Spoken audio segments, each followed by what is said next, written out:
नमस्कार, स्वागत है आप सभी का आपका सौदा आपका मुनाफा में। मैं हूं आपके साथ अखिलेश राठी और आपका सौदा आपका मुनाफा में मैं आपके लिए एक बार फिर से लेकर आ गया हूं कम्युनिटी बाजार का अपडेट। जानेंगे कि इस वक्त कृषि जिंसों का बाजार किस हिसाब से कारोबार करता हुआ नजर आ रहा है, फंडामेंटल्स क्या बनते हुए नजर आ रहे हैं, बाजार के जानकार क्या बता रहे हैं कि किस एग्री कम्युनिटी के अंदर आने वाले समय में कितनी मंदी तेजी के साथ कारोबार दर्ज किया जाएगा और टॉपिक्स क्या रहेंगे। बात कर लेते हैं यहाँ से एडिबल ऑयल पैक की। तो हम देख रहे हैं कि इस वक्त सरसों का जुलाई वायदा 7230 पर, वहीं अगस्त वायदा 7238 पर कारोबार करते हुए नजर आ रहा है। हम देख रहे हैं कि सरसों के अंदर आज एक बढ़त के साथ कारोबार दर्ज किया जा रहा है वायदा बाजारों के अंदर। आपको बता दें कि इंटरनेशनल मार्केट में, अंतर्राष्ट्रीय बाजारों के अंदर खाद्य तेलों के अंदर सोयाबीन में स्पेशली, माफ कीजिए, सरसों के अंदर स्पेशली तेजी देखने को मिल रही है। सरसों दाना की कीमतें भी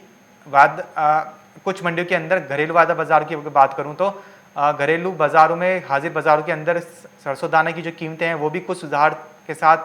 कारोबार करती हुई नजर आई थी। 7800 से लेकर 7900 रुपए तक सरसों का भाव जाता हुआ नजर आया था सरसों दाना का, आगरा, सलोनी और कोटा मंडी के अंदर।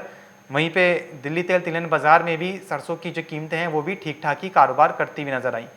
आपको बता दें कि जो विदेश हैं वहाँ पे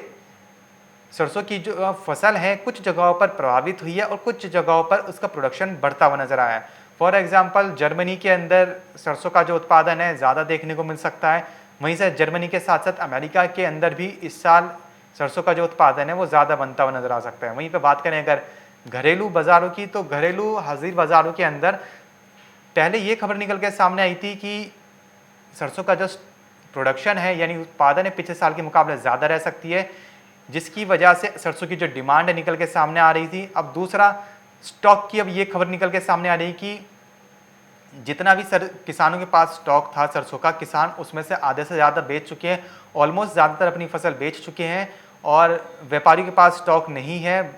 भी तो बहुत ही कम है। वहीं से बात करें अगर तेल मिलों की, तो तेल मिलों के पास सरसों का स्टॉक बिल्कुल ना ही के बराबर है। अब देखना ये होगा कि अगर प्रोडक्शन ज़्यादा है तो स्टॉक कम कैसे होगा, और अगर है स्टॉक तो किसके पास है, क्या ये खबरें झूठी हैं, सच्ची हैं, कैसे हैं, ये भी आपको बताएंगे जैसे जैसे खबर निकल के सामने आती रहेगी। और हो सकता है कि अगर ऐसे ही चलता रहा, खाद्य तेलों में फिर से तेजी आती रही, तो सरकार एक बार फिर से दालों की तरह ही खाद्य तेलों के ऊपर भी कोई ना कोई स्टॉक लिमिट जरूर लगा सकती है, अगर ऐसे ही असमंजस का माहौल बनता रहा और ऐसे ही खाद्य तेलों की अभी भी कालाबाजारी होती रही। इससे पहले हमने देखा था कि खाद्य नियामक